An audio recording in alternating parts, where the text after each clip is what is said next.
Mes amis, vous n'avez pas besoin d'entendre rabâcher pauvrement des choses déjà tant de fois entendues. Cependant, la gravité de la question est telle que je ne crois pas inutile de répéter ces choses si anciennes.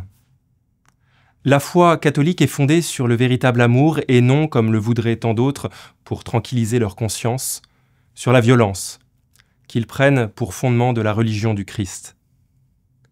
La violence sème la haine, et l'on récolte ainsi les fruits néfastes de ces semailles. Mais avec la charité, on sème la vraie paix que seule la foi en Jésus-Christ peut nous donner en nous rendant fraternels les uns aux autres. La paix que nous voulons autour de nous doit d'abord prendre racine en nous, se laisser au plus profond de nous-mêmes pacifier par le Seigneur. Notre cœur peut être en proie à une sourde violence, chahuté par des forces contradictoires, et un peu de silence suffit pour révéler la puissante activité qui nous meut intérieurement. Pier Giorgio, que l'on surnomme parfois Fracassati, est habité par cette vie et ces passions qui, pour porter de beaux fruits, doivent être ordonnées. Il est animé d'une énergie débordante et possède un tempérament bien trempé.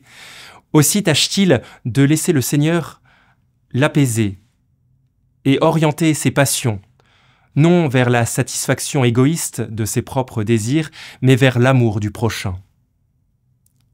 Évite le mal, fais ce qui est bien, poursuis la paix, recherche-la. L'homme apaisé, l'homme qui a trouvé le lieu de son repos intérieur peut devenir bénédiction pour son entourage. Il porte un fruit de paix.